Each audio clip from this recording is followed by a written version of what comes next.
அண்டமும் பிண்டமும், கோள்களுக்கும் மனிதனுக்கும் உள்ள உறவு.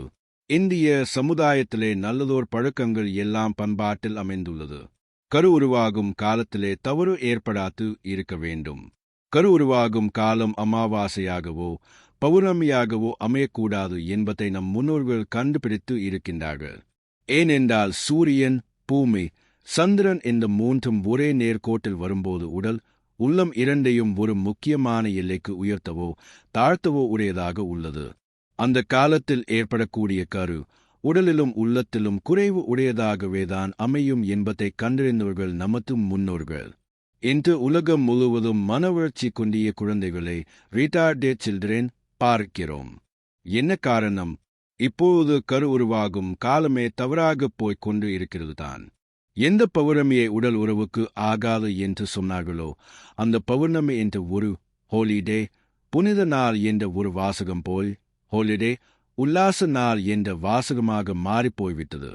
அந்த காலத்தில் கரு ஏற்படுமேயானால் அந்த சிவகாந்த ஆற்றலை பயோமேக்னடிசம் எந்த அளவுக்கு பாதிக்கும் என்பதை அண்ணாமலையார் சதகம் என்ற நூலில் இங்குல சரீரம் உண்டாகின்ற வயனம் ஏகாதசி இலங்கு பருவம் 7மா வாசைமா தப்பிறப்பு ஆகாது இருக்கு நாட்களை நீக்கியே மங்கையர்கள் பூத்துநேராடிய தினந்தொட்டு வருமா 2 நாளில் வாலாய மாயக்கரு குவிவாய் திறந்திடும் மணவாள நொடுகள் அந்தால் பொங்குசு கிளமும் சுரோனிதத்தோடு சேர்ந்து பூரிக்கும் ஒஞ்சிப்பியில் பூத்தமுத்தை போலும் அருகு நுனி மேல் பனி போலோன் திரண்டு உருவமாம் என்று எழுதியிருக்கிறார்கள்.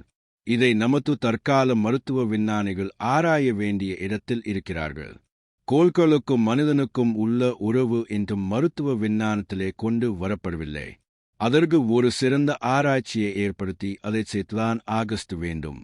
மனித உடலுக்குள்ளாக மனித உடலில் இருக்கக்கூடிய மேட்டாபோலிக் ருடேன் இயக்கத்தை எல்லாம் நடத்தி வைப்பதற்கும் ஒவ்வொரு எண்ணம், சொல், செயல் இவைகளை எல்லாம் அனுபவ பதிவுகளாக செய்துகொண்டு தரும் தன்மை இவற்றை உருவாக்குவதற்கும் உள்ளது சிவகாந்த சக்திதான் பயோமேக்னடிசம். அந்த சிவகாந்த சக்தியிலிருந்து ஒரு துளே, ஒரு சிறிய அளவுதான் வித்தின் மூலமாக கருத்துடராக பல கோடி தலைமுறைகளாக எல்லா வினைப்பதிவுகளையும் சேமித்து வைத்து வந்து கொண்டே இருக்கிறது. இப்பொழுது இந்த கோள்களினுடைய ஓட்டத்திலே அந்த சிவகாந்த சக்தி எவ்வாறு தொலைத்தொடர்பு ஆற்றலினால் ரிமோட் கண்ட்ரோல் மாற்றம் அடைகின்றது என்பதை இன்று கொஞ்சம் கொஞ்சமாக உணர்ந்து வருகிறார்கள். பௌர்ணமி காலத்தில் விபத்துகள் அதிகமாக நடந்து வருகிறது என்று ஆராய்ச்சியாளர்கள் தெரிய வைத்து இருக்கிறார்கள்.